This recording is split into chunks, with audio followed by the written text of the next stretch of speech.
In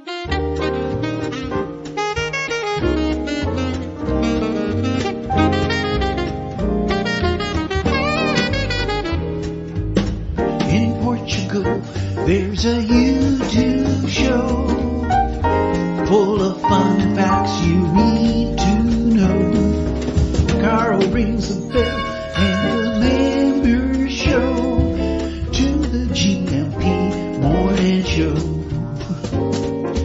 Featured guests will come and they will blow your mind. The audience will do so in kind. The little vanity mixed with some insanity on the morning show with GMP.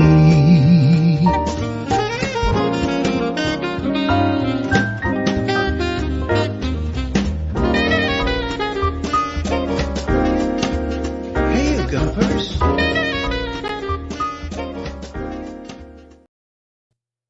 Oh, hold on a minute. Just let me get that off the screen. That's not even meant to be there. Oh, no, there was that. Hold on a minute. This is what's coming up later on today. Look, Tamer Kattan, not Vitor Patrashkan. He's not here this morning, but Gilda Pereira from EI. So an American and a Romanian walk into a bar, and you can create a punchline yourself after we've heard from Tamer after 9 o'clock this morning. How are you? There we go. How about that? Munson here from expatsportugal.com with the Good Morning Portugal live stream. How was your weekend? Do let me know in the comments. Lots of people in the comments already. Should we say a few hellos this morning? Wow. Look at this. Superb this morning. Thank you very much, everybody, for showing up this morning. And we never know, do we? We never know who's going to be here. We've got some good guesses, though, who might be here. Profi Sabio has got some excellent this weekend in Portuguese histories for us. But I would like to know how your weekend went, maybe even what you've got lined up for this coming week. Do you want to know what the weather's going to be like? I think it's looking up, certainly in Portugal. Can't say that for other parts of the world. My native UK is experiencing a second storm formation or weather system, and it's gone from what Eunice to Franklin, I think, this morning. Always funny when you get a hurricane named after you. I'm talking to somebody in my neighborhood yesterday who said Eunice was his mother-in-law, who was actually a very nice lady, not at all like the storm that's just visited the UK. And I think we had the tail end of it here in Portugal, to be fair. And although looking out this morning, nice bright day, blue skies. That apricity thing that we were talking about before, could feel the winter sun on my back, which was lovely this morning. So, a precious day this morning here in San Martino de Porto. So how is it where you are? Hi, Carl and Gilda from the original OLP, as I think you've been called this morning. Bon dia, all you lovely gumpers. Happy Monday. Yes, it's going to be fun this morning, because we want to know about the funny things about life in Portugal. Gilda works very hard for us, doesn't she, every time she comes on every Monday, Migration Monday, as it is today. And she will answer questions about migration, no question about that. But I do like it when she talks about Portuguese culture, and I think she might have a few things to say. She might have a few things to say that are funny about us expats, right? What is it with you Brits, you Americans, whatever, you Azerbaijanis, when you come to Portugal?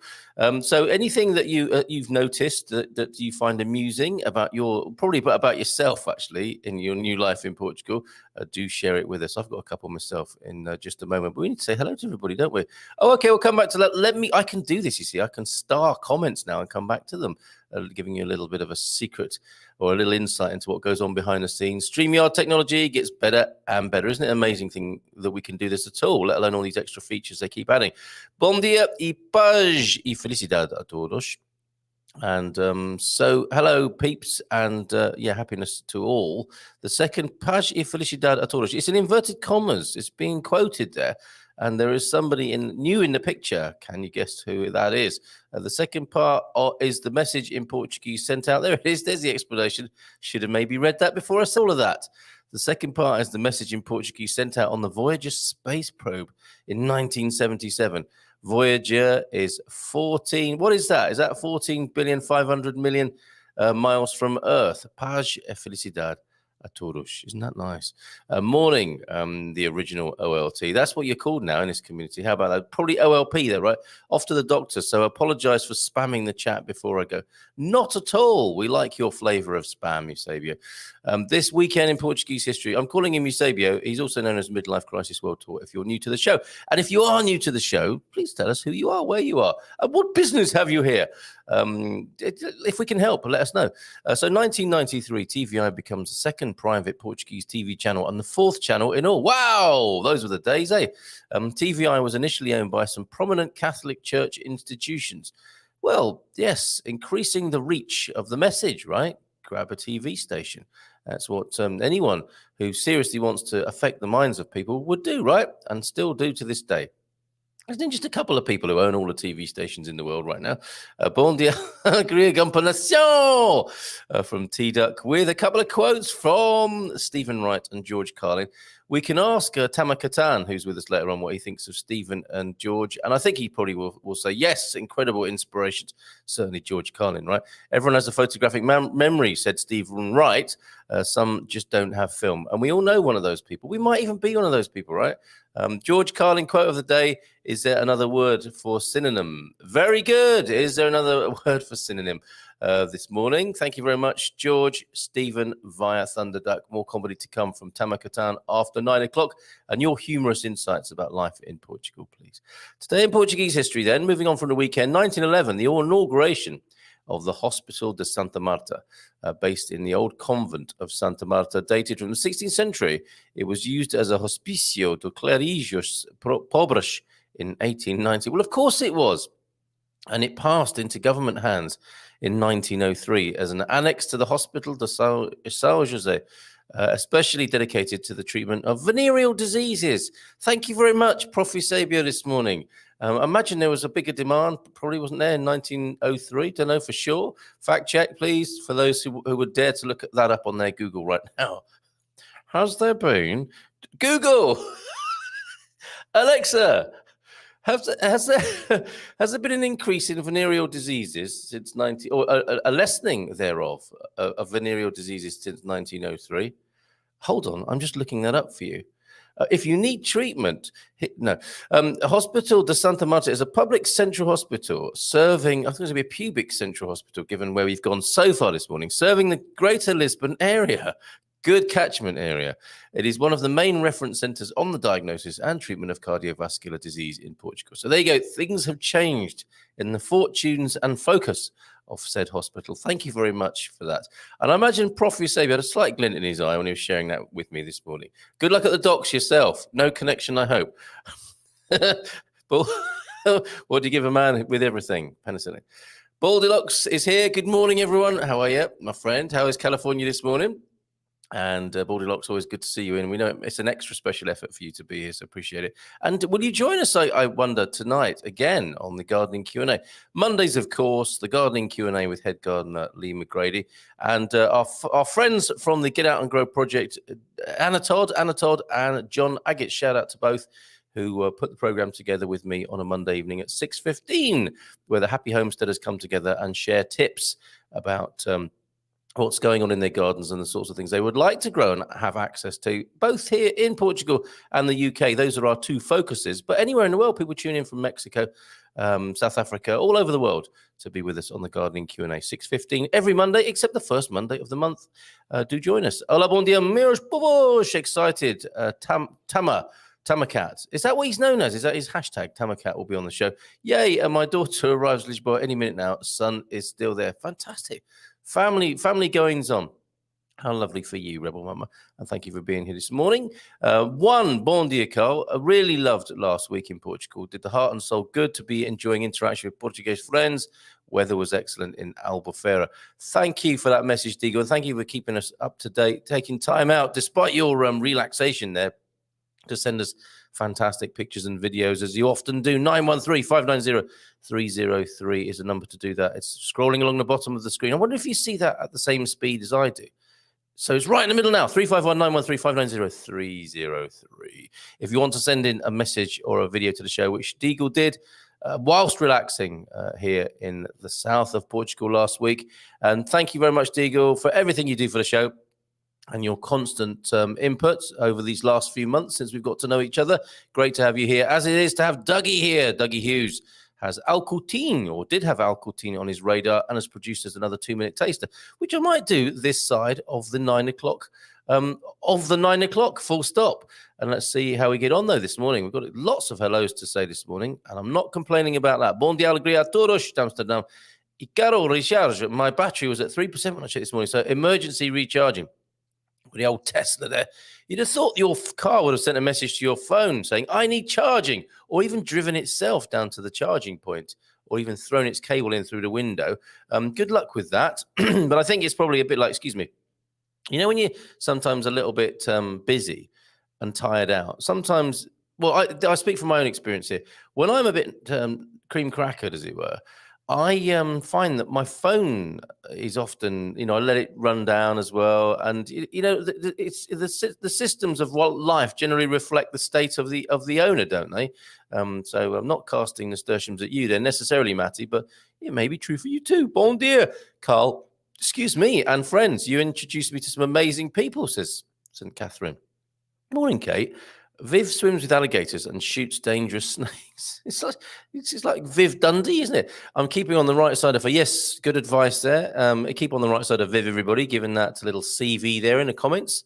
CV comments, CVs. Do you want to have a quick look? You could do your elevator pitch or put your CV in there if you're looking for a job. I think Suze, you're here this morning, Suze. Suze is looking for work and possibly a new partner over here in Portugal. If you're in a similar situation, why not put a little advert in the comments right now? Mags is here. Bon dia, alegria, Mike and Maggie.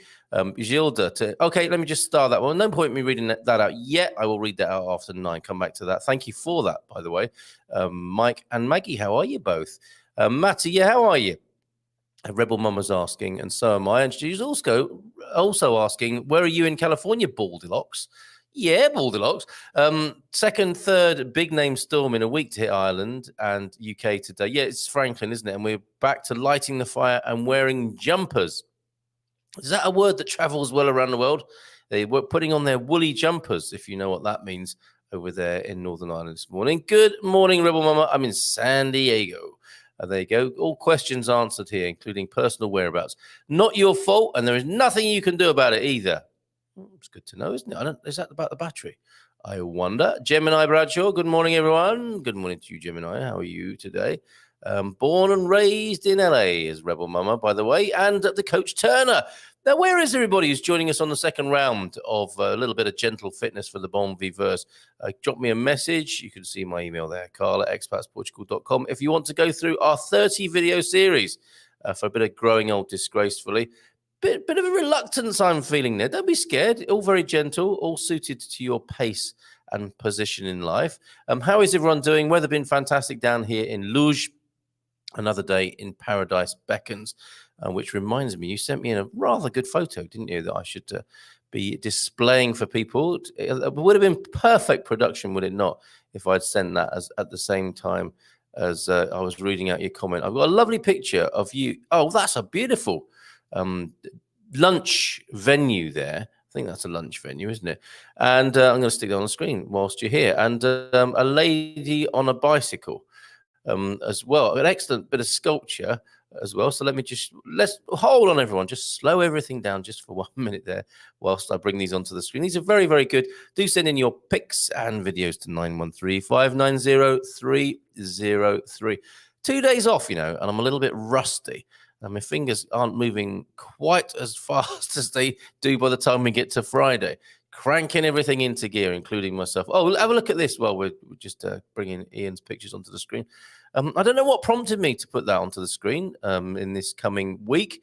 I think Wiley's coming back this week, or is it next Thursday? I'm going to tell you in just a moment about the schedule for this week.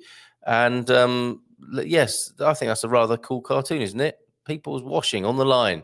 Don't know if it's the front or the back of the house. Looks like the back, actually. There's garden fence there. It dries the washing using the very latest technology, a combination of solar and wind power. And now back to Luge, or was that Albufeira? No. Where were you walking to, I wonder? You'll be able to tell us yourself, Ian, there, won't you? But isn't that a lovely venue for a spot of lunch by the sea there? How lovely. And on the way, I think you saw this lady. who looks like she could do it a little bit of a rub down with WD-40. A real bike. That's a beautiful bicycle, isn't it? And she's not fictitious, is she? But a crafted lady made from, I would say, what was she made of? Is she made of sheet metal, of perforated sheet metal and chains for hair? And those of you who are listening on the podcast will think, what? What on earth? Or I know that lady in the Algarve, if you've been there. So another day in paradise beckons anyway for Coach Ian Turner. Thank you for those pickies. Bon dia, Susie's here. Look, this little country is over the moon. Gold medals then for Finland in the hockey. Ice hockey. It would be ice hockey, wouldn't it? Or is that some other sort of sport where you whack something with a stick?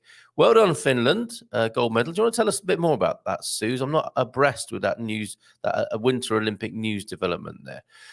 Hey, Coach from Rebel. And Moaz is here as well this morning. How you doing, Moaz? Bon dia, Carla Turush. Baddy. We will get in touch eventually. I have received your messages. Thank you for those. And yes, it'll be great to talk to you about said abode. Bon dia, Gumpers. Looking forward to coming over ASAP. I think we found our house and our offer has been accepted. Oh, so maybe we don't need to talk after all. Now I get through the red tape. And it sounds like all that other business is resolved as well. Well, that's good news. What a difference a couple of weeks can make. I'm going to do my stretching exercises before the show starts. How was it?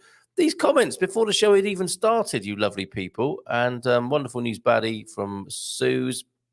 Where are you looking at? Okay, between Ceia, great place for cheese, and Oliveira do Hospital, or Viseu and Coimbra. Central Portugal for Baddie then, but only minutes from services. And look at this, a Finnish greeting. Onnittelut. Onnittelut to you Finnish people this morning. You were just a few hours away, depending on the traffic. I worked in LA back in the 80s. The traffic ran me out of town. Yes, I sat in that traffic. There were only 6 lanes at the time. I think there are more now. Still, there's traffic, right? It doesn't matter how many motorways you build, does it? If you don't do anything about the supply side or have a cultural shift in transportation, you just keep building motorways, don't you? San Diego traffic is not as bad, but it's getting worse every day. See? There you go. That's the trend. Phil Vargas is here, and I'm going to star that comment, so we'll come back to that after 9, and we'll ask Gilda. Bon dia, Gumpers from James. Feliz Segunda. Todos new language study resources. YouTube. Rua Sesamo. Sesamo. Very good. Portugal's own Sesame Street. That is a good call. Thank you, Hank Staliker, for that. And thank you for your correspondence over the weekend, Hank, too, to me. Okay, bon dia from Wiesbaden, Germany. Surprisingly sunny. It was overcast, grey, and raining an hour ago, and probably will be again soon. Less than 3 weeks of this left before arriving in Portugal. Bet you can't wait, Jimmy. Lovely to have you live here on the show in Portugal. Also, now reading a new book written in Portuguese. It's a children's first dictionary. Very good.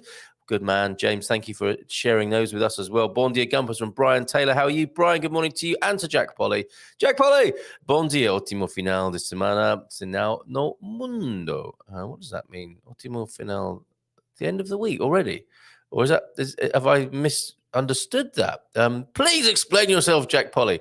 Can we have the original English on that? And let's see, because we all need to learn from such expressions there on the screen that you shared with us. OLP and other well wishes, thank you all. We are stoked and happy as Baddie and family there. Fantastic, on the way to Portugal.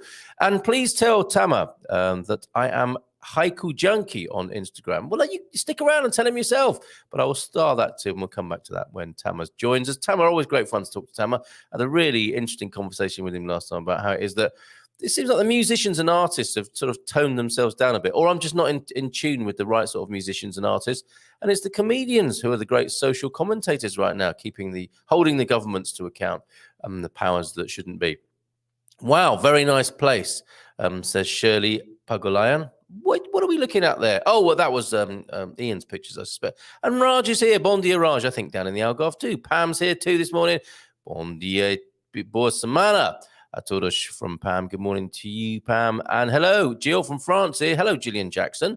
Had a nice weekend. Could be better, but the weather here, not bad, but not good. Okay, in the middle there, in the milieu, I would say, given that you're in France. This week, out with my walking group, Bowls Club, and lunch with the French and British Association, and the quiet rivalry that I'm sure breaks out at such a meeting. How lovely is that? Victoria's here as well. On board the kids. Another gorgeous day in Praia de Rocha. Shocker. How's everyone this morning? Well, how are you? And a blessed day, Portugal, from Shirley this morning. Thank you for that. We will star your comment to Gilda as well, Jim, and share that, and as well as yours this morning, Idris. Thank you for all the... I thought we were just going to talk about funny stuff, but there are a lot of migration issues. Thank you very much for all of them, everybody. James and Idris, most recently there. Any man who can drive safely while kissing a pretty girl is simply not giving the kiss the attention it deserves. So Stephen Wright, George Carlin, and Albert Einstein, and Tamer Kattan, all in good company this morning. And thank you for that, James. And if you'll mention Dougie Hughes, bon dia, another sunny day in the Algarve. Glad to stay. So while you're here, Doug, let's give your video a spin. The latest from Doug in a series, and we'll put them all on our YouTube channel. Dougie has given us permission for those. I love these, and I know he's had some special love from others as well. And not that kind of special love, I hasten to add. In case Mrs. Hughes is tuned in this morning. This special love as in a great acknowledgement and respect for your skills of commentary and videography in the south of the country as we continue with your travelogue. Over to you, Doug. Well, thank you very much indeed, Carl. You're a terribly hard act to follow, but here we are in the glorious little town of Alcutim, right here in the Algarve. Can't come to the Algarve without showing you a few oranges. Well, by a few, I mean an entire orange grove. Alcutim is a delightful little town. Now, if it was any more relaxed than this, it'd fall straight down on its back. Nothing wrong with that. Of course, there's the obligatory little central square with all sorts of things going on. There's restaurants, there's bars, there's cafeterias. The usual. This, my Gumper friends, my Gumpadres, is the river Guadiana. And over on the other side, that's actually Spain. Now, you can take a boat trip across, but just further upstream, you can actually do something even more exciting. And that's, you can take one of those wire things, zip wire things, and you can zoom over the Guadiana from Spain into Portugal.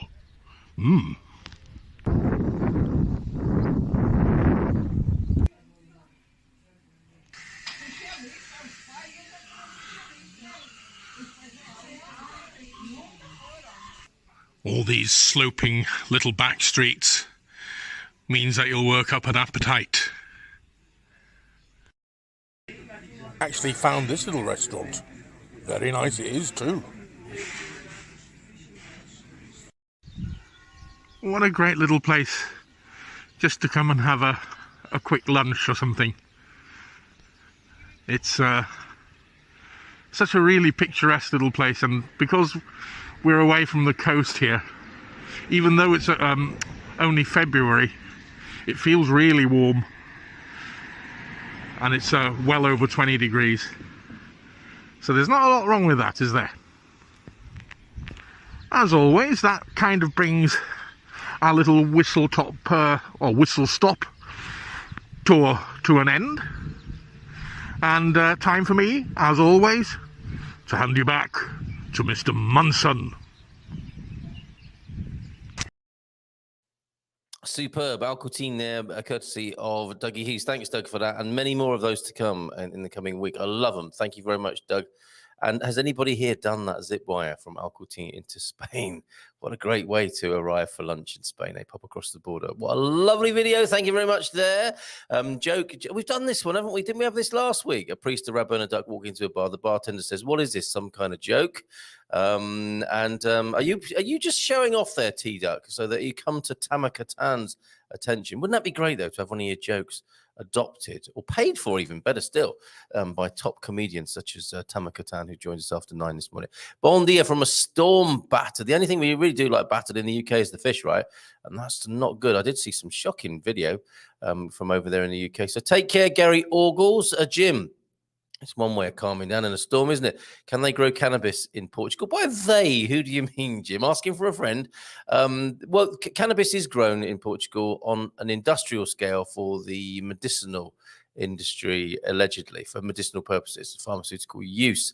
So Yes, is the answer to that. And there was a little cooperative who I interviewed, Lusitana, who are taking on the giants in the industry as well, because I think the giants have moved in. If you're asking if you can grow it for personal use, strictly speaking, no. Thunder Duck, that was my dad joke warning last week. They're fighting over the dad jokes. That's brilliant, isn't it? Off to the gym, 9:45, back to keeping fit, says Digor. I thankfully did not put on weight in Portugal, as every day we walk 15 kilometers. Yes, it's easily done here, isn't it? Just ask Matty and T-Duck.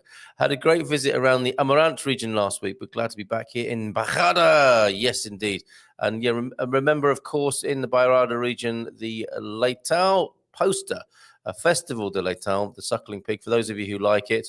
This from Andy as well, just recently.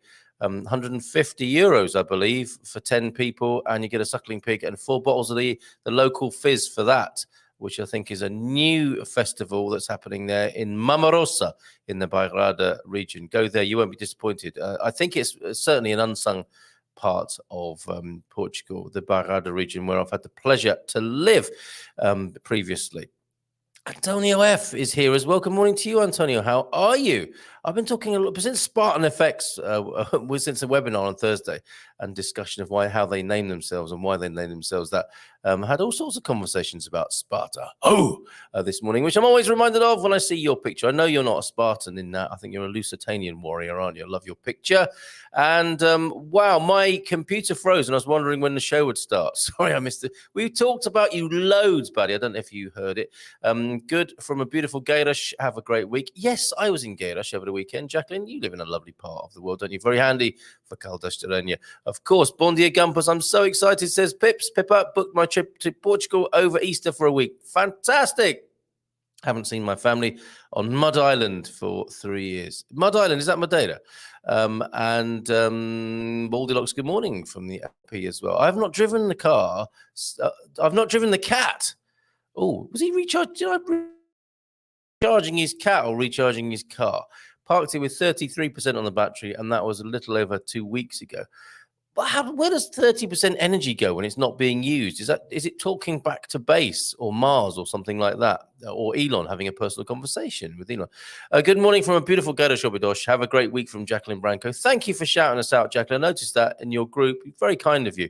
And recommending Gilda to everybody. Really appreciate it. Pedrelo, counting the minutes to Gilda arriving to pose my question. Okay, come back to you in a little bit then, Pedro. Oregonians, OLP, I flew TAP from San Francisco at the time, October. They were the only non-stop direct flight, and they had 1 flight a day. It was a very pleasant flight, says James. I must have missed that inquiry. Bon dia, Portugal. Boa nova semana para todos from Diogo. How you doing, mate?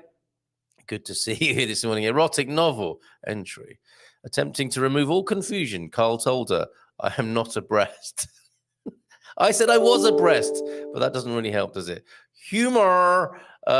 Yes, but you've spelt it wrong, James. That should have a U in it. The Queen might be watching. She's tested positive to COVID, so she might be taking time off from her public engagements and watching the show whenever she can, of course. Sorry, guys, I might be away for a few minutes, a phone call with my brother. Hey, come back here, Moaz and your brother. Honestly, can't he ring after the show? Sam Nazrayola, bon dia. How you doing there? The men's hockey final game took place in the middle of the night. Finland wins over Russia. I'm sure there's an added pleasure in that with Finland beating Russia. And first gold ever in hockey. The entire game replayed all day. Crowd celebrating Helsinki around a statue. That's all. That's enough, isn't it? Excellent. Well done, everybody. What will they be drinking, Suze? Had a fabulous lunch in a very pretty Oliao yesterday. My very first Cataplana, just absolutely loaded with the most fresh seafood ever. Recommend. Okay, we'll ask Gilda what a Cataplana is in just a minute, because I'm not entirely sure. I think it's a kind of buffet, isn't it? Hi, Gilda and Carl. Okay, we'll star that and come back to it, and we'll just say a very quick hello to Francis. Bon dia alegria a todos. A little late to the party, but just got back from registering my marriage and kids' births at the consulate, so that ball is rolling. Well, I'm glad your ball is rolling, Francis, and then you're getting ever closer to Portugal. It was such a great experience at the Portuguese consulate. Excellent. Did you give them our regards? Sam Nazare, that's our merch there. Over on expatsportugal.com, where the news just in from Jerry, we have over 9,900 members at Expats Portugal. How good is that? And that's where you can buy one of these mugs. Where did I put it? I'll finish my tea and put it out of harm's way. Look at that. That's where you seeing grey there. That should be green, but the green screen obviously doesn't pick it up. Sam Nazare, merch from expatsportugal.com if you want one of those mugs. Let's go now, shall we? Further south from me and south of the water, where Gilda Pereira is this morning. Good morning to you, Gilda. Hola, bon dia. Hello, good morning. And how are you, tudo bem? Yes. A bit of Fine. what are you laughing already about the funny things in life in Portugal? Are you brimming with anecdotes this morning? No, I haven't watched the first part, but I think that we start. Maybe we should call this show "Funny Things That Happened to Gilda Last Week." It's becoming like that. It is, isn't it? How was your tooth? So it was COVID. Yes, okay, yes. So people know what we're talking about. It was the COVID, wasn't it? And the isolation at home. And then just when you thought, and to be fair as well, you still appeared every time, despite having COVID. And then last week having a wisdom tooth extracted, and you came to the screen with an ice pack on your cheek. What a trooper you are. What happened this week? No, but this week it was not funny at all. Well, those were not funny at all. But but you know what? Mandela was sick and he was vomiting a lot, and I took him to the vet, and they told me this is not funny. This is very preoccupying. And I said, yeah, but can I take him home? And they said, no, he has to stay here. And I was, why? And the vet said, because he needs to get operated. What? And I was, why? Because he swallowed a lot of things. And he has toys, and he has wood, and he has so many things inside that are not going to come out in a natural way. So we need to get him operated. I think we know what you mean when you say they're not going to come out in the natural way, where the children could be reunited with those toys that they haven't seen for a couple of weeks. But how awful, poor little Mandela. So has he had the operation? Yes, he did. Now he's recovering at home. And did you get a little party bag when you picked him up with all the things that he ate? No? No, but we were very happy to have him back. Well, of course you are. But yes, because that little bit of Lego that the children were looking for, a couple of weeks ago, you could have got it back. But I suppose maybe best buy a new piece, I think. Yeah. And did you find out what sort of things he'd been eating? Yes, the doctor showed me, and it was something like this with so many stuff in that. Yeah. Really? Yeah. And you couldn't identify it from the picture or the X-ray? Yeah, bits, an eye of some teddy bear. Teddy bear, something like that. Wow, teddy bear's eye. It sounds like he was a witch trying to make up some sort of spell. Teddy bear's eye and bat wing or something like that. Well, is he doing okay? That's what we need to know. Well, he's not eating at all, and I'm going to take him to the vet this afternoon to see what we can do about it. Right. Yeah. Well, lots of love, if you will, for everybody from the community to little Mandela, and good luck with the trip this afternoon, Gilda. Yeah. Well, never a dull moment in your house, right? Yeah. Okay, so things come in threes. Next Monday we'll talk to you, and it's like everything will just be fine. Everything will just be a boring week for you. I hope so. Yes, I wish you a very boring week. Okay, so funny things then, because I was thinking, we work you very hard every Monday morning answering, and I've got loads. I thought it would be quite an easy, quiet week because we've talked a lot about migration and visas over the last few weeks. I thought we'd answered everybody's questions. We've got 10 questions already. So hopefully we'll have a little bit of a light relief from the funnier sides of life and the funny things that happen in Portugal when you're an expat. Are there any funny things you've observed about expats that you would care to say, or am I asking you to be far too unprofessional by asking you that? You can make me the target if you want. No, tight lip. She's not going to do it. Okay, fair enough. The two things that immediately occur to me, Gilda, is when you go in a door here and you see Puja, This is a country where puja means pull, right? For one thing. Puja. Means pull, right? Puxa. Yeah. So I'm thinking, when I first got to Portugal, my face nearly smashed into many a door because I'm thinking, push, I can carry on with my trajectory. I just push that door. Push must mean puja must mean push. And there I was holding up a queue of people behind me thinking, what an idiot. Why is that guy pushing that door when he should be pulling it? That's one little funny, amusing moment. I'm sure I'm not alone in that. And of course, talking of Mandela this morning, cão means dog, doesn't it? Of course, in Portuguese. Yeah, of course it does. And another thing about life here in Portugal, and this is not exactly funny. It's just an interesting thing, I think, that your garden centres seem to be shut on a Sunday.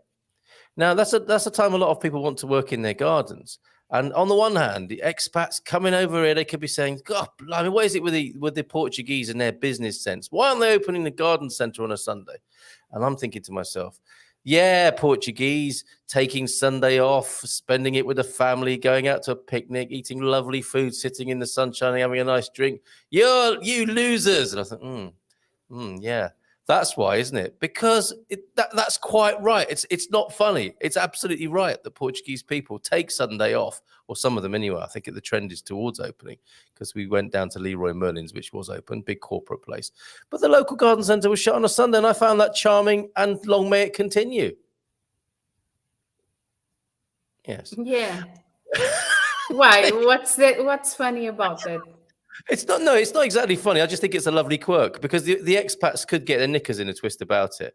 It's like, I want to do my garden on a Sunday, and the garden centre or the DIY centre is closed on the Sunday.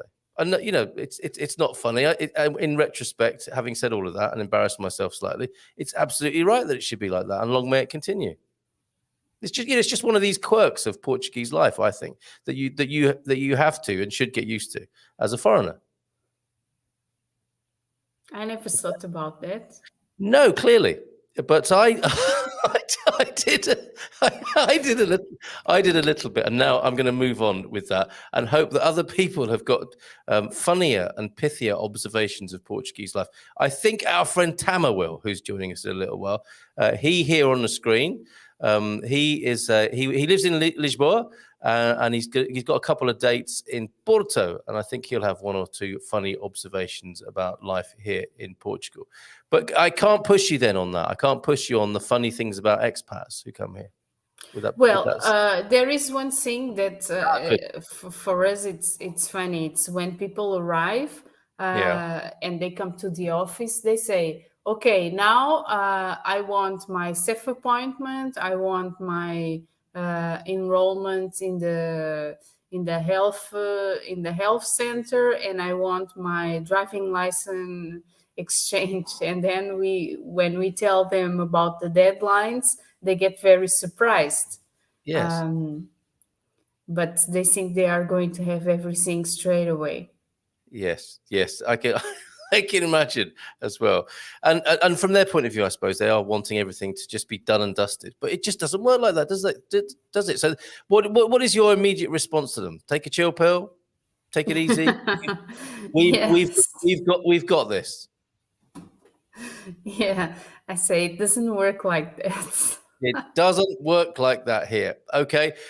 James has got something for us. I'm sure anyone who happens to be watching me successfully order at the pasteleria get a giggle at my reaction to any follow-up questions. Yes, that is the moment, isn't it? When you think you're getting somewhere with the Portuguese language and you've ordered your first part of your coffee and cake, and then you get a blast of Portuguese and you have to stand there not knowing what just happened. I feel your pain, James, and I think others will too. Carl, if you are retired, does it matter if they're closed on a Sunday? No, it doesn't, and I'm all for it. I don't want to get lumped into Laundry Gate with my Sunday trade. I don't want Sunday Trading Gate as well as Laundry Gate here. I just thought it was an interesting observation. Of course, Gilda thought, yeah, and... That's what we do here. Thank you, Hank. Good morning to you. Get well soon, Mandela, for the little guy there. I'm working my way back through the comments now. And I refuse to believe anything bad has happened to Mandela. I couldn't take it if something bad happened. Well, he's recovering. He's in good hands. He's off to the vet for another visit this afternoon, Hank, and we'll keep you informed. Get well, Mandela the Pooch, and no more toys for Mandela. He just helps himself, though, I presume. Hola, bon dia, Gilda. You look great this morning. No one ever says that to me, Gilda. But you get that from Alex Scott this morning. Thank you. Rua Sesamo, I mentioned from Hank to James, or no, from James to Hank, mentioned your mention to him about the children's TV program. Did you enjoy that as a child, Gilda? Rua Sesamo? Yes, I did. Okay. And would you recommend it to us lot? Does that even exist anymore? Yeah, it does. Yeah, James really enjoys it. And he's thanking Hank personally. Can you imagine that? A grown man from California sat in front of the telly enjoying Rua Sesamo. Obrigadíssimo. And a Portuguese, here we go, it's a Portuguese joke. A Portuguese magician tells the audience he will disappear on the count of 3. He says, dois, and poof, he disappeared without a trace. Very good, a Portuguese joke. An actual Portuguese joke there. Very good. Did you write that yourself? And this is a great moment to introduce to you, Gilda, and to our friends. Some of you know him already. Tamer Kattan is here. What do you think of that? Good morning. I like it. It's great. Good morning. How are you? We're very well here. Good. Just looking at Portuguese life and some of the funny things that happen. Gilda finding us a little bit strange, and that's only to be expected, probably because we are. And so, how are you doing? You've joining us this morning to tell us about your upcoming Porto gigs. I wanted you to meet Gilda, and I wanted her to be in case you have some amusing observations about Portuguese life. Having been here for what, a year now, maybe longer. Yeah, no, almost. It's been about 8 months. 8 months, okay. And how's it going? It's great. It's great. Like I was a little bit worried at first because I had to be on the road so much with comedy, but now that the comedy scene's exploding, and I'm actually starting to perform in Portuguese. So I'm starting to perform in very broken Portuguese. I'm like a backwards Borat for the Portuguese people. I'm so impressed. You're performing in Portuguese. Yeah, I'm performing in Portuguese during the week at Lisboa Comedy Club. And then on Sundays, I actually run an English-speaking comedy night. And before that, I have a writer's room where Portuguese comics who want to learn to perform in English, we write together in a writer's room, just like they do on TV shows where you help each other and punch up each other's material. And then during the week, I'm the one who's switching languages and trying to do it in Portuguese. And it's been going great. Oh, I'm so impressed. I think that's amazing. I mean, it's one thing. Well, it's one thing, isn't it, to stand there and share your material and bare your soul in English, in your native language, but to do it in Portuguese is quite an incredible achievement. So there you go. Man. Oh, cheers. Thanks a lot. Yeah, I've been a comic for 12 years. It's really nice to get to be terrified on stage again. So, Gilda, did you know about this comedy club in Lisboa, and have you been? No, I didn't. So you got to come sometime. Yeah, tell us about it, Tamer. It's amazing. It's a fantastic comedy club. It actually has 2 stages, and some of the biggest comics in Portugal come through there. Famous actors like who are actors and comedians like Hugo Souza, Gil Mario, who's a guy from Angola originally, who's amazing, and who's going to I know him. You know Gil Mario, such a sweet guy, such a humble guy. And really friendly and kind. I just found out I'm going to be performing at Nova. Is it? Wait, I'll tell you. It's a big music festival that happens near Cascais in July every year. He's hosting a giant festival that's music and comedy. So it's been really great, man. And learning Portuguese and I'm not doing it perfect. I'm doing it very broken, but it's getting there. Oh, it's amazing. It's amazing. And so much easier for you now with the restrictions lifting. I mean, what a terrible time. What a terrible time for you when we didn't know what was going to happen and we were in sort of full calamity and all the restrictions that came with it. A big relief for you? A huge relief. I especially, my God, I was traveling the whole time, but I've never had so many things stuck up my nose that didn't end with me being in a rehab. You know what I mean? I don't even know if my nose works anymore. Like the Q-tips, like, my God, I think I've had more PCR tests than anyone I know. Because you were trying to travel and perform. I had to. I had to Yes. travel, but I was really fortunate. I got COVID one time in, right when COVID started in 2020, and I never got it again. And I had, of course, I did get the vaccines and everything, but I was really fortunate because comedy is not exactly the most COVID friendly environment, at least not on the road. And it was great. I was really lucky, and I'm so excited about what's happening here because one of the other things we're doing at Lisbon Comedy Club is I have a lot of comedy friends in New York and LA and London, and you would not believe the amount of emails that I'm getting from pretty famous comedians that are like, "Hey, tell me about Portugal. What's going on there? And what's it like to live there?" Give them my address. Yes. I will. One of them is this amazing guy who was Robin Williams' roommate and also his improv partner. His name is Rick Overton. And Rick was asking me all about Portugal, and we're talking about bringing him out here to teach improv to some of the Portuguese comics. And then we're also talking about having once a month, having a big comic come from New York, perform comedy, and then also do a masterclass for the local comedians and help us all get better and better as comics. Oh, I'm loving this, Tamer. This Yeah, is it's amazing. great. So, I mean, far more than you might have expected starting your comedic 100%. career. Not starting your comedic career, but your turn, the twist, your evolution here in Portugal itself must have exceeded all your expectations. 100%. Yeah, everything's great. I'm surprised my hair's not starting to grow again. Like, it's crazy. That's the only thing I could wish for is to wake up in the morning with a head of curly hair. Outside of that, it's all expectations have been exceeded for sure. We know what to lose your signature look there. Now, when Gilda says give them my address, I don't think that's to perform in your front room, is it, Gilda? This is so you can help them with migration matters, right? Yes, right. Because great. that's our first. It's Migration Monday that we do on a Monday, Tamer. We wanted to speak to you because you've got the dates coming up in Porto, which we'll talk about in a little while. But I mean, this is the first migration question. Then, if a comedian wants to come over and do a few gigs in Portugal, Gilda, I mean, they're welcome just to do that, aren't they? As on a tourist visa, or do they have to get a work permit? No, if they are not going to live here, they might come on a tourist visa.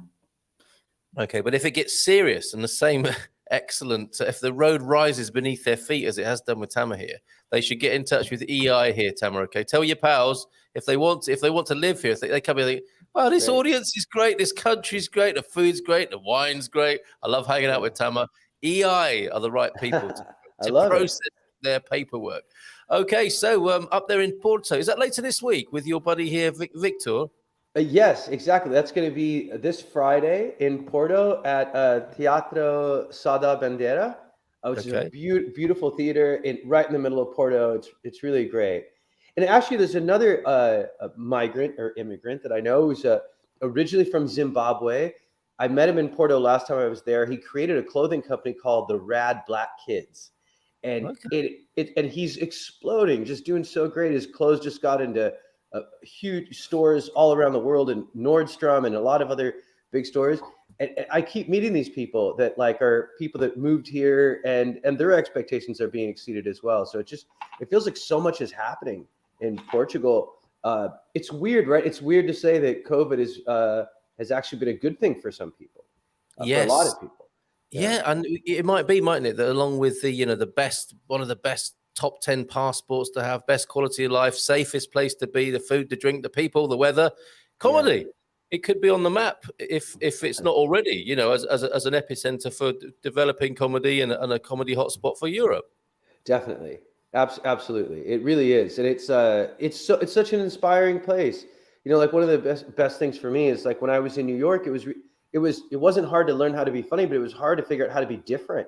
When you're performing with all the same comics, living in the same place, taking the same subway, eating at the same places. But here, my life is so different than it ever was. So that I actually just did my first solo in Barcelona. I got accepted to the Edinburgh Fringe later on this year in August. Thank you. And I'm doing my first solo, and I did the first run of it in Barcelona. I'm going to do the second version of the preview at Lisboa Comedy Club on March 2nd, I think it is. And I'm super excited about that. And I really believe that the solo show, the reason why I figured out how to make it end and how to make it work is a lot of it is from living here. Yeah, and you were, I'm talking of living here. You were saying migrant, immigrant. We talk about this distinction. What's your view on that? I mean, do you get booed on stage if you call yourself an expat? I would. Well, it's funny. It's funny that you say, because I feel like I was an immigrant first, though. This is I on my Instagram I write 3-time immigrant, because I was an immigrant first and then moved here as an expat. But I'm an expat that was an immigrant, so I feel like I have a little different status than an expat. You can cover it from all the angles, can't you? I Pam think went so. to the Nos Alive in 2016, another festival there, but it was too early. My Portuguese wasn't good enough to follow it. So you're, for you though, Tamer, you're really getting up to speed with understanding the Portuguese, and you're appreciating the Portuguese comedy. Clearly, well, I'll tell you, it's like being thrown in the deep end. Like to start speaking Portuguese, like translating jokes and figuring out how to say them properly. My Portuguese comedy friends have been helping me translate. So the stuff that I say on stage immediately sticks to my head. The nice thing about Nos Alive this year is the comedy stage is actually going to be in English. So there's like huge international comedians. I mean, massive bands, Metallica, MIA, huge bands are going to be there. But the comedy stage is going to be in English, so you don't have to speak Portuguese to understand the comedy. That's interesting. That must be an interesting political thing, Gilda, right? When Nos make a decision like that. What do you think of that? And do you make many jokes about Portuguese? Of course. Oh, absolutely. In a loving way. I make fun of the fact that, like, in Portugal, it's like in New York, the drug dealers don't whisper. I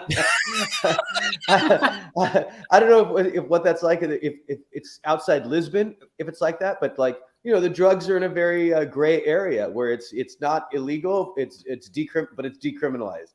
So you have these drug dealers that whisper, and it just made me think, like, wow, Lisbon must be a really tough place if you're a recovering drug addict, because every other corner some guy's whispering marijuana, hashish, you know what I mean?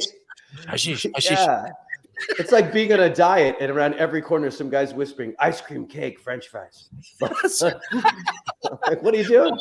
And a little fragment of pastel de nata in his hand, because it's the whispering. They're pointing to something in their hand, aren't they? Wrapped in cling film. It's the strange thing. It's hilarious. And if you don't know what it looks like they're holding a piece of poop in their hand. It looks the weirdest thing I've ever seen. Go away. That's horrible. I have a great idea for Tamer. Has he ever considered growing a few strands of long hair at the side? Because it would fit in so well in rural Portugal. If you want a visual gag there. Well, listen, I got this mustache. This makes me look more like Kim Barreiros. I don't know if you guys know Kim Barreiros. Gilda knows. But like Kim Barreiros is this like amazingly funny, famous Portuguese singer. And so, one of my big jokes is that I look like Joe Rogan and Kim Barreiros had a baby. So brilliantly topical too. Excellent. Oh well, okay. So your man here, in who's alongside you in Porto. Can you tell us a bit about Victor? Yeah, Victor's amazing. He's a Romanian comedian, and what was happening in London when he was in London, he was having a tough time getting stage time because he's got this Romanian accent that makes him sound like a vampire. And, and people in London at the time, they just didn't give him the stage time that he deserved. So he went out and started figuring out the road. Him and a guy named Jack Holmes, who's a British guy that had moved to Austria, and several guys that were kind of like the forefathers of finding out how to connect different European cities so you could tour as a comedian. And he's really helped develop the road. Barcelona, for example, when I first got to Barcelona in the beginning of the pandemic, there was one show a week. And now there's shows every single night, paid shows, professional shows. Michelle Wolf, who's a massive comedian in America, she did the White House Correspondents' Dinner, where she, confronted politicians and made fun of them right to their faces. It's like the peak of comedy. She worked on The Daily Show with Trevor Noah. And now she lives in Barcelona and will be coming to Lisbon soon to perform. So like very, very, the top echelon of comedy is starting to come through Portugal, come through Southern Europe in a way that they never have. And a lot of that is because of guys like Victor and guys like Jack Holmes that kind of paved the way for bigger and bigger things to start happening. Oh, superb. Okay, so you say it's this Friday night, the gig with you and Victor, an American and a Romanian walk into a bar. We had the original version of that joke earlier on, thanks to the crowd here. But that's this Friday night. Yes, sir. Yeah, this Friday night in Porto at Teatro Sala Vendera. Okay, and I've put into the comments here the link for that on Eventbrite. If you want to go cheers. along, there you go, Eventbrite. I'm not going to read all of that out, but you get the gist there. Or if you search and Victor, what's his name? Patrash Khan. It's almost like trash can. Trash can. Patrash Khan. Patrash Khan. Which I suspect you've told him. Share with us how you learned the Portuguese. So, I mean, this is how you learned to be funny on stage, is probably just by doing it, right? Is it the same thing with Portuguese? Yeah, I had to create a device where the audience was still having a good time while I was. So I basically started by saying, first, let me apologize for not speaking Portuguese, especially because every other comedian was in Portuguese. The night is branded as Portuguese. I'm the only comedian on stage doing some in English. So I say, primeiro deixe-me pedir desculpas por não falar em português. I'm apologizing for not speaking Portuguese. I go, I live here in Lisbon. I love Portugal. Eu quero muito aprender português. I really want to learn Portuguese. And I go, but I'm American. Somos estúpidos, right? I don't know. And then I say, eu não tenho ideia. Eu não tenho ideia do que eu disse. So I have no idea what I'm saying. And then I go, the Portuguese comics wrote these jokes for me. So I'm standing there speaking Portuguese, and the audience thinks that I have no idea what I'm saying. And then I say stuff like, oh, I have a very ugly wife. And I just start kind of making fun of myself in Portuguese. I'm a total idiot. I'm no good at this. That kind of stuff. And then after I have several other jokes that I do in Portuguese, and then I switch to English at the end, and then I do a little bit of Portuguese and English mixed together. But superb. Yeah, so it was fun as a device. But now it's after the second week of doing it, my Portuguese has gotten to a point where now they don't believe me when I say that I don't know what I'm talking about. So that's great. It's been great progress. So I've already gotten to a point where I have to throw away the jokes that were my training wheels in the beginning. So I've already thrown those jokes away, and I'm pushing. I've been practicing almost 4 hours a day to get there. But it's been working, and Lisbon Comedy Club's been letting me get up every single night, and that's made a world of difference. So it's like learning lines then, really, isn't it? I mean, that'd be another way of thinking about learning Portuguese, is to learn your phrases as though you're performing. In a way, like Moaz, that's a great question. Like I don't use one method. I use several different methods. Yeah. I made peace with the fact that it's okay to learn Brazilian Portuguese, and at least I can express myself. And then my Portuguese friends can help me correct it and adjust it to European Portuguese. Yes. So I don't use one method. I use several. I use Duolingo sometimes. And then I found an app called Optilingo, which there's no grammar, none of that stuff. It's just being able to communicate. So what Optilingo does is it finds the 1,000 most commonly used phrases, and it teaches you that. So I use Optilingo when I'm going for a walk, and I don't need to look at a screen, and I just can listen and repeat. Yeah. And then I use Duolingo when I'm sitting in front of a computer. And then I found this widget called a language reactor that you can add to your browser, so that when you watch Netflix, it adds subtitles, even if Netflix. Yeah, it's really great, especially because it gives you 3 subtitles. So if you're watching a Portuguese film, for example, it'll give you the the literal translation, so you know the order that the Portuguese sentences go in. First the Portuguese, then the literal English translation, then the English translation to a native English speaker. And you can slow down the film or the stand-up comedy special. You can slow it down so you can watch it. So a 1-hour comedy special might take me 2 hours to watch, but you pick up a lot. And then the best thing is speaking to Portuguese people and not being shy and embracing looking silly and making mistakes. And they've been really patient and really kind. And I think as long as you try, people help. That's amazing. Thank you for that comment, Jess, by the way. So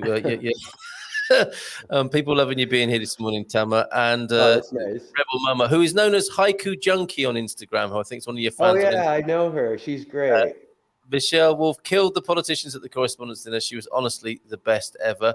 And I think thank you for those tips on learning Portuguese because, what an amazing man and so brave. It's about the bravery. I mean, you're among the bravest people in the world, sticking yourself on a stage. Oh, that's nice. Well, the audience is so kind. Like honestly, like Portuguese people. Like I know it's been said a lot, but they, I didn't. After we moved here, the people were so kind that we moved my mom here as well, and so I mean, Portugal felt like home really quickly. But the people are incredibly kind. Like every time I hug a Portuguese person, I let go first. It's they're so nice. I think that's already been done, OLP, and you can expect more on Friday in Porto there from the wonderful Tamer Kattan, who's joined us this morning with a bit of an update. I hope you'll come back. And whenever you're performing around Portugal, if you're doing dates outside of Lisbon, we must know about those, Tamer. So thanks so much. That's really nice of you, Carl. Anything else you want to let us know about, or any other? This morning's all about the funny things that can happen to you in Portugal. Anything else to report from that front? Well, I would like to say one thing. Every time people come up here, you tell everyone how great they are. You're an amazing host, man. And I don't know if anybody gets to celebrate Carl enough, but you are really great. You're I've been on tons of podcasts, tons of shows, and you're one of my favorite hosts ever. I think you're just a brilliant host. You ask great questions. You're well researched. You're great. So I just wanted to celebrate you. Yes, to Carl. Hey, Carl. Thank you very much. And then if people come to Porto, that'd be great. I'm also doing my solo in Lisbon. A great way to stay in touch is through Instagram on my profile. I always have links to upcoming shows and if you're at a show, please come and say hi. I'm your new neighbor and I love making new friends. So please come and say hi.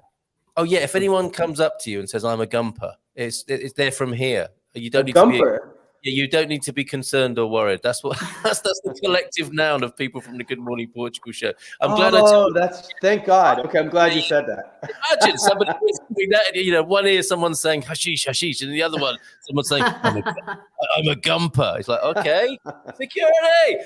Okay, Tamer, thank you so much for being here this morning. Thanks for having me. Nice to meet you, Gilda. Muito prazer. Nice to meet you. There you go. Have a great gig on Friday, mate. Bye for now. Thanks so much. Cheers. Bye. There we go. So let me just show you that one more time. Tamer Kattan and Victor Petrashkan. Which is how you meant to say it. I think an American and a Romanian walk into a bar. That's going to be a lot of fun on Friday. How about that, Gilda? But it doesn't say where. Oh, he said where, didn't he? It is in did he say right in the middle of Porto? Can someone else help us with that? If they click this is in Sá da Bandeira, Porto, right? You're right. No, actually, I've got it. I found it now. I'm going to put the location onto the screen for you now. Teatro Sá da Bandeira, Porto. Sá da Bandeira. Okay. What does that mean? Sá da Bandeira. It means Sá da Bandeira. Of course it does. It depends. Okay. It depends. That's still a great moment from our comedy on the screen. Sometimes we don't mean to be funny, and it happens, right? When I said to you, can you tell us how to say it depends in Portuguese? And you said, it depends. I said, no, not in English. How do you say it in Portuguese? And it's like, no, it depends what you're trying to say when you're saying it depends. So I can't tell you what to say, how to say it. Anyway, okay, so there's the address for that. Teatro Sá da Bandeira, 108 Rua de Sá da Bandeira, of course, 4,427 if you need that for your sat-nav. In Porto on Friday night with the Tamer Kattan, Tamer Kat on Instagram. That's how you stay in touch with him. Ivan is a name. Not sure what you mean there, Ivan. You might have to give us a bit more. And that's great, Jim. See you there. Oh, Jim White may well be joining Tamer in the audience, I think, not necessarily on stage. And what was that app he mentioned with the top Otolingo, I think. Optolingo, I think that was the name for that. We better do. It's all very well, all this fun stuff we're doing, but we need to answer some. Or you do anyway, not me. You need to answer some migration questions, Gilda. Gilda, should we go into these? Mm-hmm. Is there anything wrong with contacting the San Francisco Portuguese Consulate to ask questions just to get the ball rolling, even though it might be a year before we need our D7 visas? Should you make their acquaintance before starting the process? Well, I think it's 1 year, and many things can change. So maybe it's not that productive. I would wait for 6 months before, Boom. because it can Perfect. change. It can All right. change a lot. There you go. The original OLP getting an answer there. Mike and Maggie now. Gilda, to enroll kids into school, will we need NIS numbers? And to obtain a NIS number, do you need a residence first? You don't need the NIS number to enroll kids to school, although they would ask, but it's not mandatory. And yes, you will need the crew first to obtain the NIS number. Join the crew. There you go, Mike and Maggie. How's it all going? Anything else we can help you with? Hola, bon dia. I was lucky enough to receive my D7 visa. Yay, Phil. Well done. Without accommodation for 6 months. Oh, did you just try that for size and see if it worked there, Phil? So for the CEF appointment, would this 6-month proof of accommodation be good enough? Yeah, that's an interesting position to be in. So the original approval, fair enough. But the appointment, what's going to happen now if he goes along with his 6-month tenancy? First of all, I'm very surprised which consulate approved 6 months of accommodation. Yeah. If you can tell me, because now, not that I know of, any consulate is granting visas with 6 months accommodations.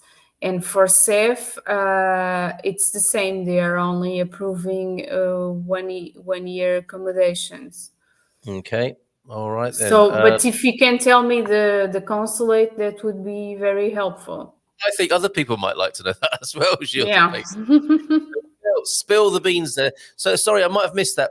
If he goes along still with the 6 months, could that be a problem? Or if they approved it in the first place, do they have to honor it in the appointment? No, that's a totally different story. Oh, okay. So he'll find out at the appointment, or should maybe see if he can extend according to the law and get 12 months. Well, CEF usually asks for 12 months.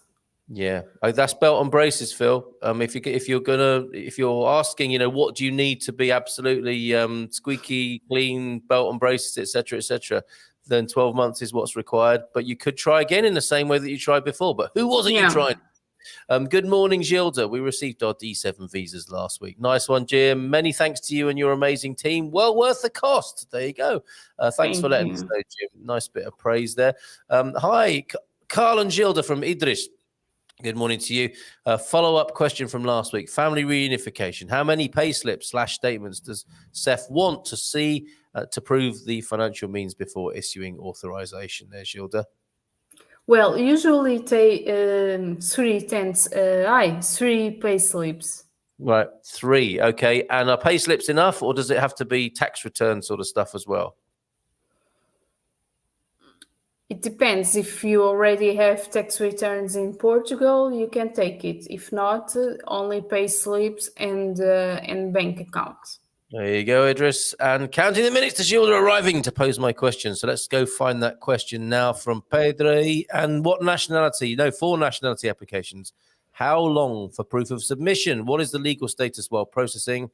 Submit by post, preferable to online. How long a wait for biometrics via Ziga for a card? I don't understand a lot of that, but I hope you do, Gilda. I'm sure you will. National applications, how long for proof submission? Legal status.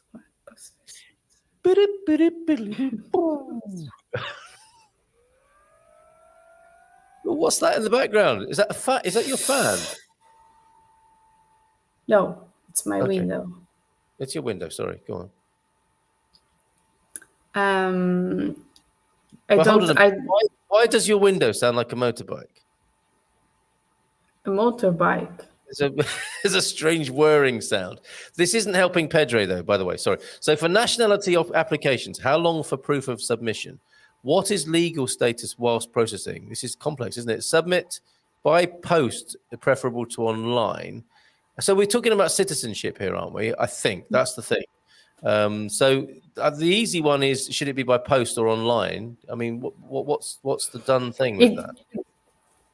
It should be posted. Okay, it should be posted. And legal status, presumably, you remain a resident, don't you? Or you remain what you currently are until you're given the application successfully, or until the application is successful. Yes, but he's asking for how long to wait for the biometric. Oh yeah, I don't understand that bit. What is Ziga then for the I benefit don't of know. Okay, I don't know. you're gonna have to tell us what Ziga is there. So if you would do that, that'd be great. We'll come back to you. And going back to the OLP, I was reading about the ETIAS authorization that will be required by US citizens to come to the EU after 2023. I guess it was to start earlier, but postponed due to COVID. Again, I don't know what that is. I don't know what Ziga is. I'm not sure what ETIAS is. What is that, Gilda? Yes, there is a program that is supposed to get it like fast to get the visas faster. It was supposed to be already working, but it was postponed due to COVID. So let's see if it's going to start on 2023. Can you tell us more about it then? Is this a streamlining or a speeding up process, or some sort of creating new, more cohesive standards across the world? What's the idea behind it? It's like a speeding program. Okay, all right. So just to streamline the whole process and make it happen quicker across the whole of Europe, presumably. Yes. Yeah. Now, on the face of it, these things are always sound good, don't they? But then when you need to get all member states of the EU putting it into practice, that's where I think it might slow down again. But hopefully 2023 is when it starts. And yes, Oregonians, it was delayed because of COVID. Gilda, if I move to Portugal as an EU citizen by ancestry and have no EHIC, would I still have access to the Portuguese healthcare? I'm going to say yes. What do you say, Gilda? It depends. Oh. It depends by ancestry. It depends because you need to apply for nationality first. Okay. but once you become a resident, all residents have access to Portuguese healthcare, don't they? If they're residents. Yes. Yeah. Okay. But before that, and on what basis, I suppose, are the determining factors. So let us know more, Leah, or maybe that satisfied your question right there. But maybe, maybe it's going to be easier for her to apply for a visa first and then to apply for citizenship. Because citizenship can take up to 1 year, 1.5 years. Okay, and that was for Pedro as well, I think, was asking that. So okay, forgive me. I was thrown there by citizenship and nationality. Yes. Okay, so what she just said there, Leah, what she just said, bear that in mind. And if you need further clarification, ask again, of course. Hi, Gilda and Carl. Do consulates require a bank account in Portugal with a deposit of 8,000 euros for the D2 independent contractor visa, or is this a requirement specific only to the D7 visa? No, it's for the D2 also. Okay, for the D2 also there. Kuvira Lopes. Question for Gilda. Gilda, great to see you. Just confirming, is anyone who is a resident able to contribute and have a Portuguese pension? My wife is concerned that on the EU passport, she can't have a pension. Okay, that will depend on if there is an agreement between the country where you come from and the Portuguese country. I see. Okay, there you go. So that depends on the relationships, as in transferability of the pension, right? Mommy's Boo is here. Always good to hear from you. Bon dia, Carl. Would you consider inviting a senior CEF official to your show? It would be great. What are the chances of that happening, do you think, Gilda? None. They would never do that. Okay, I would like to do that. We would be happy, wouldn't we, to share this platform with CEF? It would be quite helpful, I think, to get the CEF eye view, but it doesn't sound like it would happen anytime soon. And Gilda knows best on these matters. Bon dia, Carl and Gilda, again from Mommy's Boo. Great job, guys. How about we get a CEF here and make them face us directly? Same question, really. I don't think it's going to be happening anytime soon. They need to be very partial. and they cannot be involved in this kind of personal things. yeah, no. Got it. Okay, so they might come on and talk about the law objectively, but they couldn't do any individual clinic type stuff that we do every Monday. There you go. No. Okay, Antonio, absolutely right. Thank you for the clarification we need from Pedro there.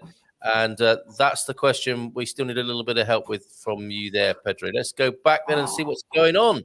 Lots of comments and questions, I think. Darn, Otilingo is Brazilian. But as Tamer said, it still could be helpful to you, couldn't it? And have your Portuguese friends, acquaintances, and colleagues correct you and evolve your Brazilian Portuguese into European. There, the Cataplana. Yes, I wanted to ask you this. What is a Cataplana, Gilda? A cultural question. Oh, Cataplana is very good. It's something that it's like this, and then you close like this, and you put everything inside, and it's cooked, and it's closed, and it's cooked, and then you open, and then everything is there. The seafood is there, the rice is there if it has rice, and it's very tasty because it's cooked like that. So in one pot. Yeah. It's all in the one pot. Okay. So it's not like a pot. It's I don't know how to explain it. Victoria, please help me. Is it cooked open or closed? Is it like a pan, like a paella style dish? Paella, I'm thinking it might be. All right, we'll come back to that. We'll come back to that. Seth apparently are starting residency permits issuing on Madeira and Azores. Now, Ray, you're talking about the biometrics for post-Brexit Brits, aren't you? I think there, and that has started on Madeira. I don't know if that comes through you very much, Gilda, because that's something the Brits are supposed to be doing for themselves, right? Is changing their crew paperwork into a biometric by registering on the portal. Then they get called in for an appointment with Steph, right?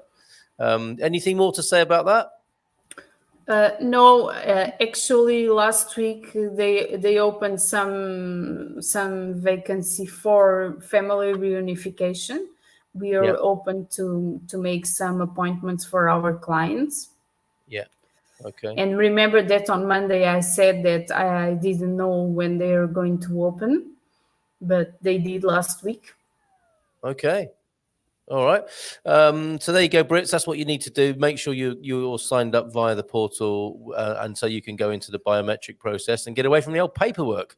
This is important, everybody. Big Bird is called Pupa on Sesame Street in the Portuguese version, just so you don't get confused there. And the Brit Funk Jazz Funk track of the day is Imagination's Just an Illusion. Very philosophical and spiritual there. 1982 hit from Lee John and his colleagues. Imagination, Just an Illusion. Thank you for that. And good morning to you, Chris, this morning. Bon dia from Porto, from Jim. Waiting for the water to be turned into wine. No, waiting for the water to be turned on in the apartment there. And just going back to Tamer. Amazing, man. So brave. I'm so pleased I live in Portugal, and I'm so going to check the comedy club out. Thank you so much. Always good to have him on the show. And some great questions. That was a great question, Moaz, and that brought forth a great reply that I suspect some of you will find very helpful with that. Just to me, look, birthday weekend, both Mrs. Capricorn 12 and the Capricorn Cubs have consecutive birthdays, so I'm still on a funky tip. Over the last weekend, parabéns a todos then. I hope you all had a great happy birthday. Yeah, so many in the household, they're having birthdays. Bonus track then, express yourself. And hope to see you on Friday, Tamer from Jim. That's going to be great fun. Let us know how that goes, please. And Carla's legend. Oh, thank you so much. I'm going to put these on the screen. Thank you very much. Thank you very, very much indeed. That's so kind of him to say that, wasn't it? I just love talking to the man. And yes, great, Jim. See you there, says Tamer to you for going to the Porto gig on this coming Friday. And he's hit back again. Look, what a gentleman. What great manners. Thank you all so much. Such an inspiring community after joining us live earlier this morning. So, Sap de Bandeira was... what's this, Gilda? 18th and 19th century Portuguese military and political figure, Sá da Bandeira. Does bandera tend to be a military name or have a military association? It means flag, doesn't it, as well? No, it means flag, but it is his name.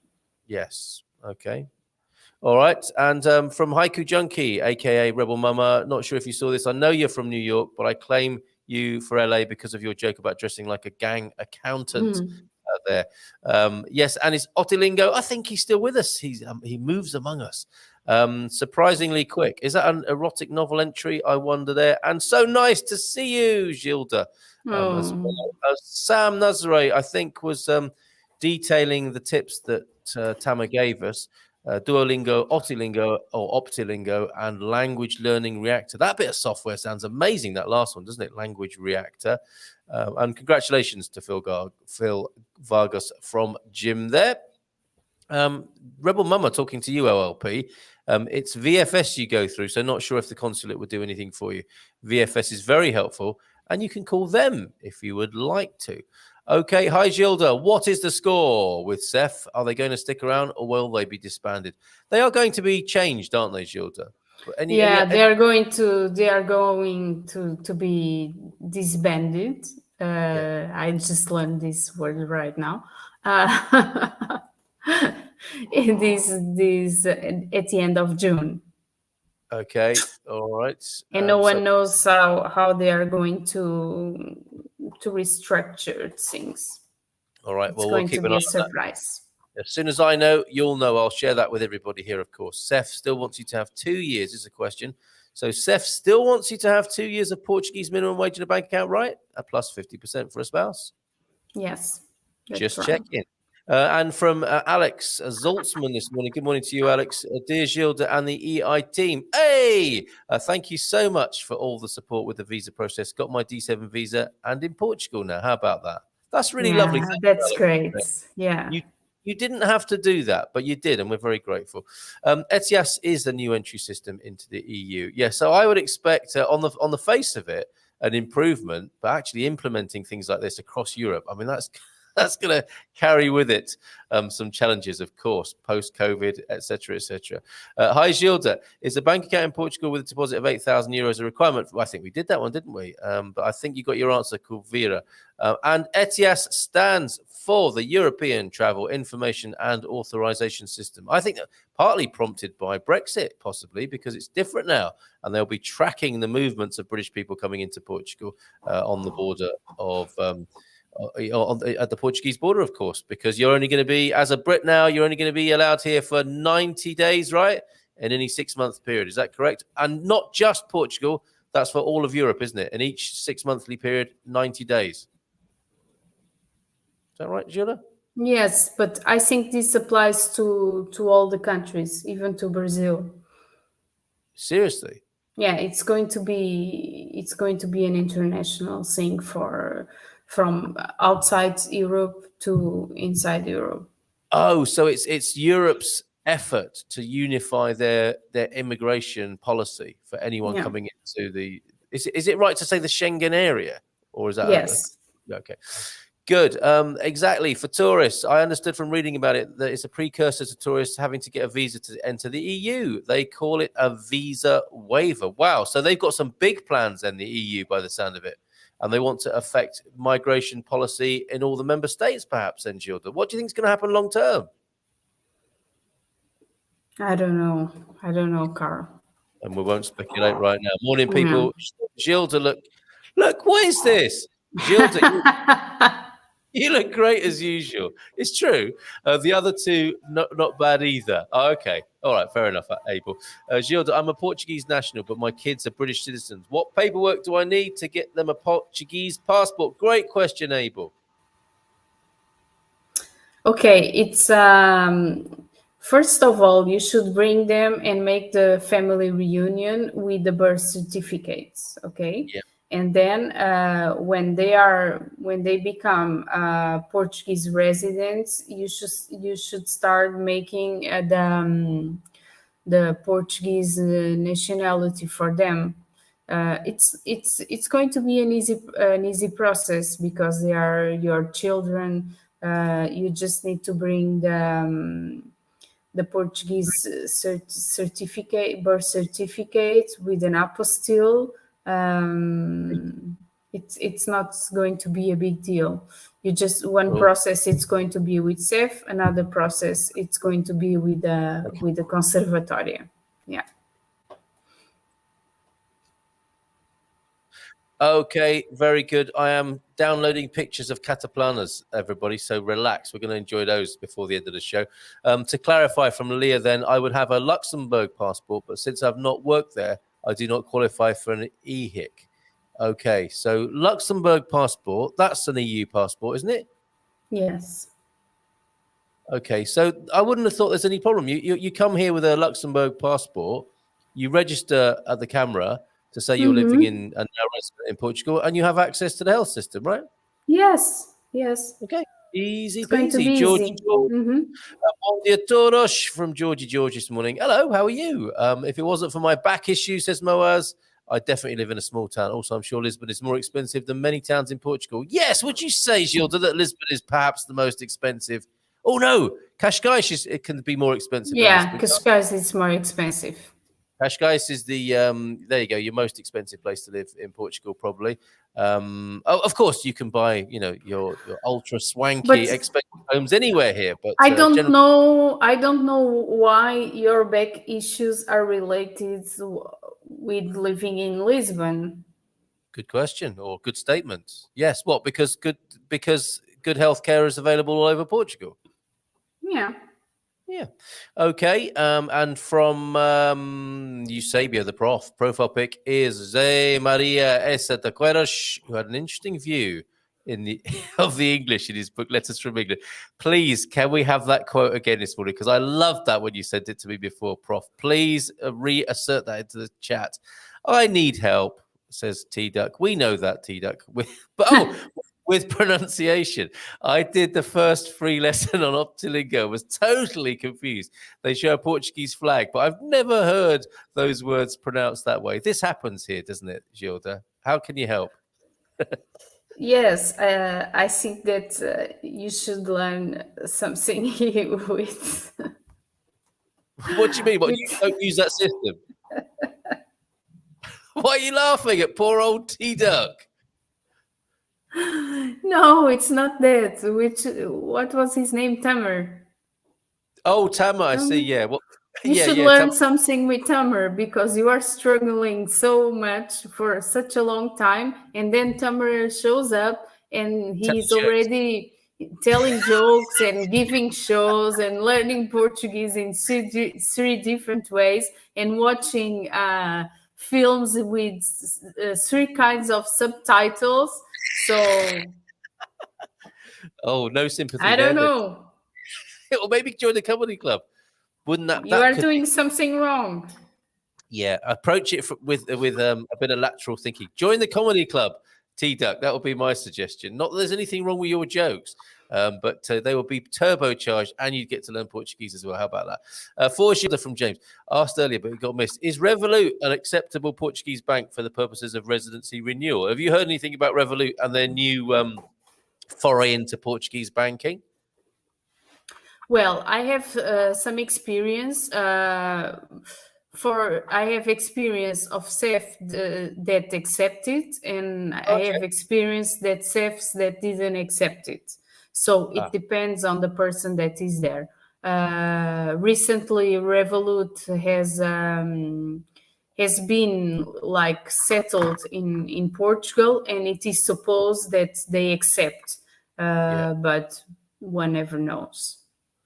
Yes, because ultimately it does come down to the discretion of the officials you're dealing with. And Revolut is a new bank, let's face it. That it's been accepted and used in Portugal, certainly in the 4 years that I've been here. And they are recently settled here, and they're trying to challenge the Portuguese banking establishment here.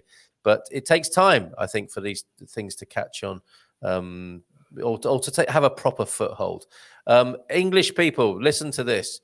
The Englishman says, who was that? Zé Maria Essa de Queiroz. The Englishman falls on the ideas and customs of other nations like a lump of granite in the water, and there he stays. Oh, come on. Things have changed a little bit, haven't they? Sent photos of, for some of us anyway, sent photos. It's a metal clamshell type cooker. Gilda, would you like to look at some Cataplana? There you go. I'm not giving you any choice. That's not the Cataplana. That's what's in. Yeah, that's a Cataplana. There's the Cataplana with a beautifully positioned glass of white wine in front. Now, this is why the garden centres aren't open on a Sunday, because Portuguese people are wisely enjoying something like this instead. Oh, this is fantastic. Look at that. Oh, my word. Oh, Victoria, how could you? Look at that. That does look fantastic. And it's bathed. Lots of lovely vegetables in there as well. And that is bathed in Algarvian sunlight as well. I can feel that Algarve sunshine on my back as I'm sat there eating that. Can't you, Gilda? Yeah, it looks We are amazing. looking at that. You and me are just looking at that, drooling. The Cataplana sent in by Victoria. Thank you so much for that. Let's see. The Cataplana is closed and it cooks with steam. There you go. It's like a great big mussel shell in its own right, isn't it? A weighty encumbrance. Oh, there we go. We're banging on about the English again. A weighty encumbrance with his Bible, his sports and his prejudices, his etiquette and selfishness. Completely unaccommodating to those among whom he lives. Well... He called it as he saw it. That is why he remains in the countries where he has lived for centuries, a foreigner. Wow, some scathing, seething, piercing, penetrating analysis of the Englishman abroad there. We're not all like that, but I think some of us can possibly identify with some of the sentiments there expressed. Here we go, back to Pedro. For a nationality application to the IRN, that's the registry, isn't it? How long is the wait for proof of submission? Oh, okay. So will they tell you, Gilda, that they've received your application, and will they give you an indication of how long it might take? For the national application, how long is the wait for proof of submission? Usually 3 months. Okay. And I think Pedro is worrying now. Look, what is my legal status in Portugal while waiting for a nationality application if my residence permit expired in March? So that's coming up. What happens when you're waiting for an answer from the registry, but your permit's expired? What's his legal status? Well, they are not going to, if your residence expires, and you tell, but I have my nationality running, they are not going to say, and that's okay. So you need to try to renew your resident permit, extend your resident permit, or you can make a requirement to the IRN explaining that your permit is going to expire and that is urgent that your nationality comes out. There you go, Pedro. Hope that helps. Get in touch with Gilda and team. Go to our business director. I'll put the link in at the end of the show so you can do that. Hope that's helpful to you and everybody else who's asked the question. And my goodness, it's 4 minutes past 10. Couple of quickies. If Seth does knock you back with something, can you reschedule whilst you're with them? Or do you have to apply online or something by some other method? No, if they doesn't approve an item, they will give you a paper saying that you need to send you the item by email or go there in person, or send via mail to them. So it's like having a vehicle inspection. Then if something's wrong on the vehicle, they tell you what's wrong and you have a chance to put it right. If we wanted to apply for residence for my mother as well, she's 67, so that she could come and go and visit me here in Portugal as she wishes, not restricted to the 90, 180 days to stay with me here. Yes, of course, that's the way to do it. Is it better to do it as a family reunion, applying Seth when she comes to visit me here in Portugal after I have my residence? Or does she need a D7 as well? What do you recommend? Obrigada. Much love. Are you getting the gist of that one there? The mum is 67. Is it better for her to get a D7, or should he become a resident first and then get reunification thereafter? I think that after he's a resident, he has his resident permit, she should come as a tourist to visit and then we should try to make an appointment to make the family reunification. But we should have in mind that appointments for family reunification in these days are very hard to get. But maybe we get lucky and we are able to get.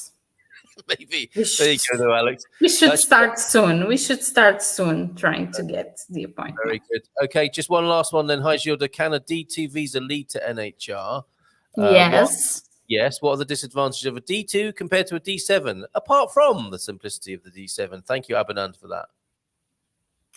Well, one of the disadvantages on the D2 is that you have to pay more taxes in Portugal. Okay. Yeah. That's because, yeah, that's it. Okay. All right. So, sorry, I'm interrupting you there. Because you need to show that you are an investor in Portugal, or if you are an independent worker, that the income flow goes through Portugal, so you need to pay taxes in Portugal. You still can apply for the NHR, but unlikely the D7, your income needs to go through Portugal. Okay, there you go, Abinand. Just in time there, because we need to let Gilda go to work and take the dog to the vet. Lots of love, of course, to Mandela and his recovery and all those things that were taken out of his belly by the vet. Lots of love to him, to the family, to everyone at the office. And I hope you have a nice, boring week, Gilda, with no... Me too. ...business this week. Thank you for joining us. Excellent as ever. Thank you. Bye-bye. Have a nice week. Adios. Ciao, ciao. Semana. There she goes, Gilda. Off she goes. She's been amazing this morning, as was Tamer. Let's see if we have a few more comments. Oh, yeah. If you want to get in touch with Gilda, expatsportugal.com, of course, go to the business-directory, and there you will find, Assessoria Migratoria there. By the way, I always talk about medical services, not because I'm sick, but I do believe if you're 60 plus, sooner or later, one will be in need of medical services, and it should be part of the plans. Very wise. Erotic novel entry. Right, what's this? Whenever I'm enjoying it, I like it. Like it. I don't understand that, but I think that's an instruction to fondle the like button. Smash the likes. Thank you, Gilda from Gemini this morning. What have I missed? Just barely in time here to say hello to this wonderful community. We saw you sneak in at the back there, Joao F, and you know you're always welcome. Great to see you at any time. Whether at the beginning or at the end or somewhere in the middle, any or all of the above. So maybe Revolut will be accepted by Seth Wide in 2 years. I mean, there's no guarantees with these things. I was just kidding, says Moaz. I can't afford to live in 2 homes. Maybe you can. That law of attraction stuff. Gilda is correct. 15 minutes a day to study Portuguese. Not enough. Tamer said 4 hours. What? 4 hours a day of study. I only started getting better when I did at least 2 hours a day and go out and speak to people daily. Okay, we need to go back to the drawing board, everybody. Owen's here as well. I'm seeing this, but I didn't see his earlier greeting to us, which I'm sure he has left. Oh, here he is. Late to the show, says Owen. Went out for a lovely walk with the amazing Austin brothers. Have a great week, everyone. Thanks, Owen, and lots of love to those fellas there. And we look forward to seeing you on the screen again soon. Oh, Gemini, I think I missed this. Did I do that or not? Gilda, if you have a permanent visa, can you get a visa for your daughter and grandkids to join you in Portugal?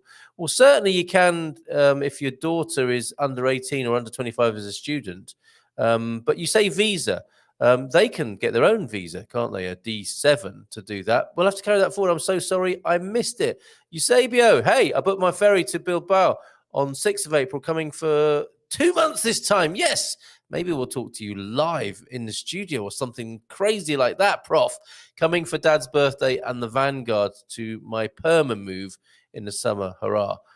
Permanent move. Okay, I thought you were moving your perm in a nice kind of 80s way there. So thank you very much. I'm sure there are things that I've missed, including things like this. Sorry to hear about sweet little Mandela's mishap. Wishing your little fur baby a speedy recovery, as we all are, and we'll find out next week. And we do hope that she has a very boring week, not like the last 3 that we have found out about as Gilda joins us every Monday for Migration Monday. I do house visits if needed. So, Moaz, you can love anywhere in Portugal. Live and love. And Moaz, have you considered Coimbra? Has a very good hospital, not too far from the coast. There you go. And I don't think that way. And I will be 65 this year. Perhaps I will need a medical at some time, but not counting on it. You are young at heart, says Moaz to Rebel Mama. And yeah, that's a good shout, Pam. Good idea for Moaz. Easier for me to visit him via train also if he moves to Coimbra. So there you go. There are people who want you to live near them, Moaz. And thank you very much for that and all the comments this morning. That's the way to get in touch with Gilda and team. And we'll say goodbye to you. Oh, I know what I was going to do. I'm going to tell you what's happening this week, wasn't I? Okay, so we have with us tomorrow, it being the 4th Tuesday of the month, Jacqueline will be with us talking about mortgages in Portugal. And the doc is back, of course, on Wednesday of this week, the 23rd.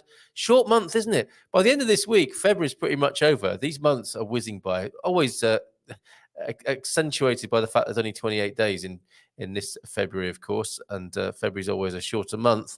But aren't they whizzing by? On Thursday, the 4th Thursday sees... Oh, okay, so we'll wait. Laundrygate will erupt on the 1st Thursday of March, but the 4th Thursday, will see Vitor from the north of Portugal returning to us. And Mia. So talking of learning the lingo, we will have Mia with us on Friday. So we'll do a bit of lingo learning on Friday. You've been amazing, as ever. Nice start to the week, folks. Thank you, Tamer. Thank you, Gilda. We'll see you tomorrow, folks, with all about mortgages in Portugal and everything else that you bring to this wonderful enterprise and in this incredible community. Thank you very much. Bye for now. Ciao for now.